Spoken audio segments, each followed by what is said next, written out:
네, 안녕하세요. 하자보스 박부장입니다. 오늘은 퇴계원에 있는 동화상가에 왔습니다. 이제 저희한테 문의 주신 분께서 이쪽에서 누수가 있다고 하시는 거예요. 이쪽에서 누수가 있다고 하셔서 저희가 자세히 보니까 크랙도 많이 가 있고, 여기 자세히 보시면 혹시 보이시나 모르겠지만 벌어져 있는 부분들이 많이 있습니다. 그리고 이제 여기에 이렇게 갈라진 부분도 있고요. 그래가지고 이제 전체적으로 저희가 지금 옥상부터 시작해가지고 선불꽃이 굉장히 많습니다. 저기 보이시는지 모르겠지만 저쪽에도 이렇게 크랙들이 많이 있고요. 이쪽들을 코킹을 하고 있습니다. 여러분들 코킹 하시면 잘 모르시는 분들이 많아서 제가 설명을 드리면, 실리콘을 외벽에 바르는 걸 말합니다. 솔직히 실리콘 이제 싼 거 뭐 1,000원짜리 이렇게 바르는 거 아니라 외부 전용 실란트를 바르는 거라서 바르고 나면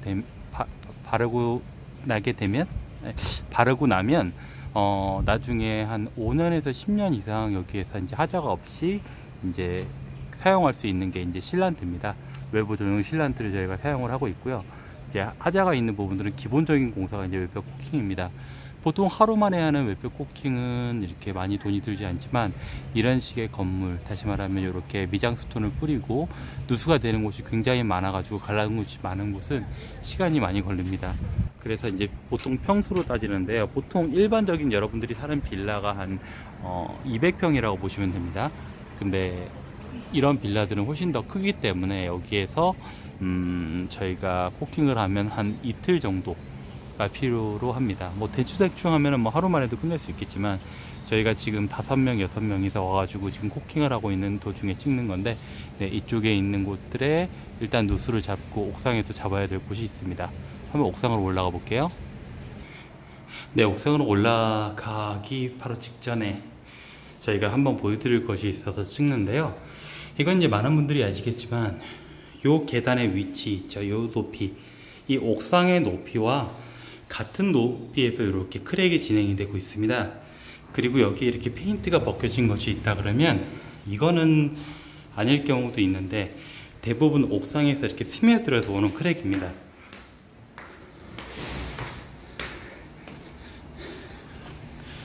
그래서 이쪽이나 이 안쪽에 있는 부분들, 그 다음에 이쪽에서 내려오는 저기 누수 있는 부분들, 그 다음에 여기에 연결된 부분들을 자세히 살펴보면은 이쪽으로 물이 들어가는 통로들이 있습니다. 그런 통로들을 막아야 되고요. 외벽 재질이 두드려 보시면 딱딱하죠. 이건 콘크리트입니다. 그러니까 보통 여러분들이 이제 미장스톤을 뿌리신 것을 보면은, 아, 이거는 거의 드라이비트 아니면은 스타코겠구나, 다 스티로폼 재질이거든요. 근데 그 재질이 아니라 여기 있는 재질은 특이하게도 그냥 콘크리트에 있다는 겁니다. 건물 중에서 가장 보수하기가 쉬운 게 콘크리트입니다. 드라이비트나 스타코들은 이렇게 크랙이 나죠. 이 크랙을 찾을 수가 없어요. 왜냐면 스티로폼이 들어있기 때문에 그 스티로폼을 잘라내야지만 찾을 수가 있는데, 이 콘크리트 건물은 굉장히 찾기가 쉽다는 장점이 있습니다. 그래서 누수가 있는 지역이 바로 여기인데요. 굉장히 저희가 좋아하는 이런 크랙들 굉장히 간단하게 막을 수 있고요. 아까 밑에서 찍은 부분이 여기였죠. 네, 이쪽에도 보면은 여기에도 이제 까만색으로 물이 나와 있죠. 이게 뭐냐면, 여기에 있는 요 부분들 있죠. 요 부분들로 물이 새서 밖으로 나간 부위고요. 그 다음에 이쪽에서도 지금 저희가 막아놨는데, 여기 이런 데서도 이제 물이 스며서 밑으로 쭉 내려갈 수가 있는 구조입니다. 보시면 역시 외벽의 구조가 이렇게 콘크리트인 걸 알 수 있습니다. 그래서 저희한테 문의 주실 때 제가 항상 물어봐요. 혹시 건물이 스티로폼 건물인가요? 아니면 콘크리트 건물인가요? 그러면 저기 보이는 저 건물처럼 저렇게 그 벽돌이나 아니면은 타일로 붙여진 곳이 있고요. 이런 식으로 콘크리트로 붙여진 곳이 있고, 그 다음에 스타코라고 해가지고, 혹시 여기 있으려나? 저쪽의 건물이 약간 스타코 같은 느낌이 드는데요. 스타코나 아니면 스티로폼 건물인데, 요 건물이나 아니면은 어디 없을까요?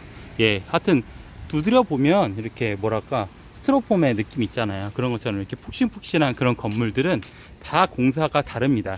그런데 여기에 보이시는 이 건물처럼 이렇게 크랙이 선명해 보이는 콘크리트 건물 같은 경우에는 저희가 보수하기가 상당히 쉽고, 그 다음에 보장도 저희가 거의 확실히 할 수가 있어요.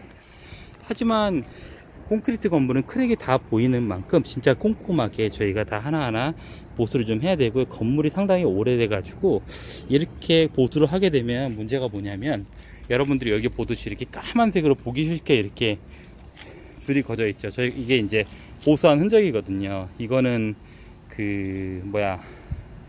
타르 같은 걸로 발라서 보수하려던 것 같은데, 타르로는 오래 안 갑니다, 여러분. 절대로 이렇게 하면 안 돼요. 외부 전용 실란트를 꼭 쓰셔야 되고, 이런 식으로 저희 실란트를 쓰죠.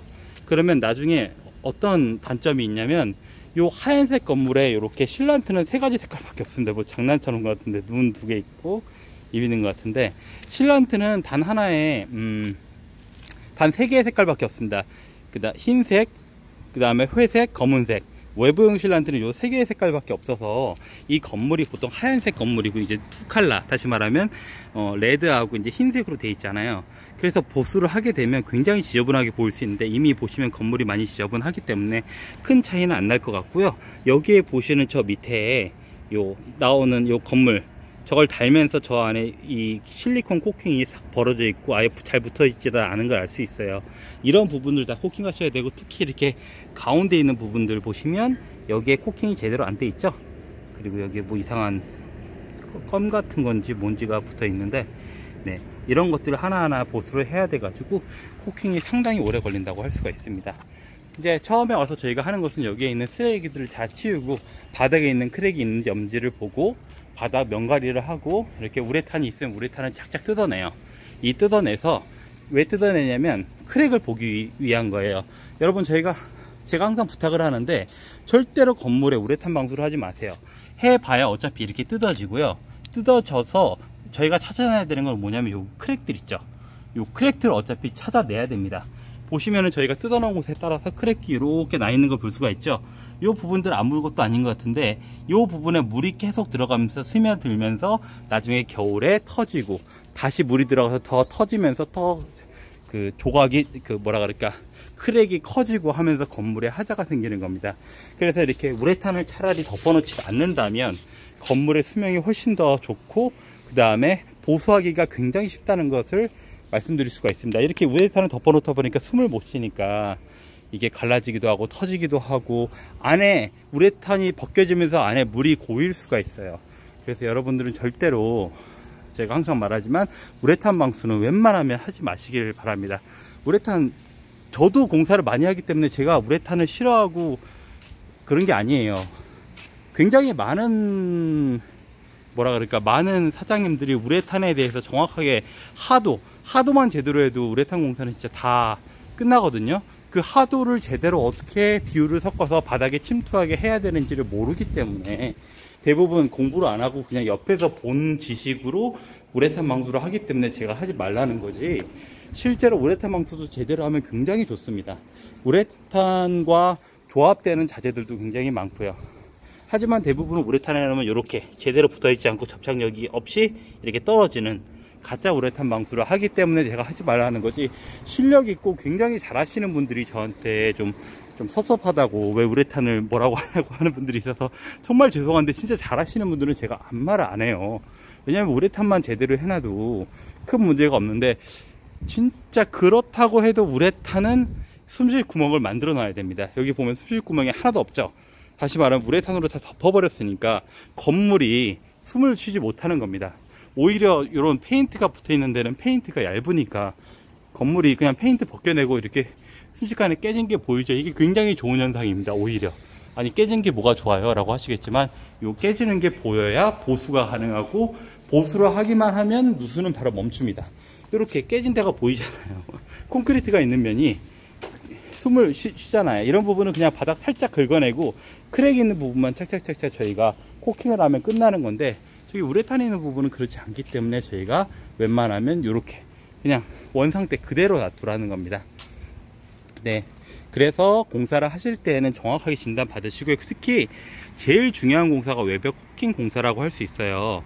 근데 외벽 코킹 공사를 사람들이 제대로 안 해놓고 그 다음에 다른 공사를 해가지고 저희가 오면은 다시 코킹 공사를 또 한다고 하면 굉장히 화를 내십니다. 왜 돈 들여서 했는데 또 공사를 또 하냐고 저희한테 말하시지만, 공사를 해가지고 완벽하게 이제 더 이상 문제가 없이 이제 공사를 해주셔야 되는데, 저희가 와가지고 확인해 보면 굉장히 저렴한 걸로 이렇게 다시 공사를 하고 그랬기 때문에 저희가 이제 좀 문제가 있다고 생각을 하는 거예요. 그러니까 공사를 하실 때는 꼭 외벽 코킹과 그 다음에 이런 크랙 보수들을 먼저 하시고, 그 다음에 크랙 보수를 다 하시고 공사 다 하시고, 그 다음에 나서 그 옥상 방수까지 다 하시면서 이렇게 하자 생긴 부분을 체크하시고, 그 다음에 누수를 탐지하시면 어렵지 않게 잡을 수 있습니다. 그리고 공사를 할 때 중요한 것이요, 외부 공사하시는 분들은 내부에 대해서 잘 모릅니다. 다시 말하면 누수를 잘 못 잡습니다. 그리고 누수를 잡으시고 단열을 하실 줄 아는 분들은 또 외부를 못 잡습니다. 그러니까 공사를 할 때에는 외부, 내부 전체적인 공사를 다 알고 코킹도 할 수 있고 페인트도 할 수 있고, 그 다음에 방수도 할 수 있고, 그 다음에 드라이비트 보수도 할 수 있고, 그 다음에 타일 같은 것도 매지 보수부터 시작해서 이렇게 여러 가지 공사를 다 할 줄 아는 사람에게 맡기시고, 또 렉상까지 저희는 같이 하거든요. 그러니까 종합적으로 다 할 줄 아는 사람에게 맡기면 여러 가지 공사를 한 번에 하기 때문에 인건비나 출장비나 그 다음에 그 자재비나 이런 것들이 한 번에 들기 때문에 배송비 면에서 굉장히 유리하다고 할 수 있습니다. 네, 여기까지 하고요. 저희는 이제 내일 다시 와가지고, 오늘 이제 이렇게 우레탄 싹 다 벗겨내고요. 문제되는 부분 잡고 코킹 오늘 끝낸 다음에 내일은 와가지고 바닥에 있는 그 이렇게 물이 고인 부분들, 이런 부분부터 보수하는 거 다는 보여드릴 수 없고 후반 부분부터 한번 보여드리도록 하겠습니다. 네, 하자보수 박 부장이고요. 공사 서울 지역, 인천 지역, 그 다음에 그러니까 서울, 인천, 경기 지역은 저희에게 말씀해 주시면 저희가 가서 견적도 보고 그 다음에 체크하고 있으니까요. 연락을 주시고요. 정보가 도움이 되셨다면 좋아요와 구독 꼭 부탁드리겠습니다. 감사합니다.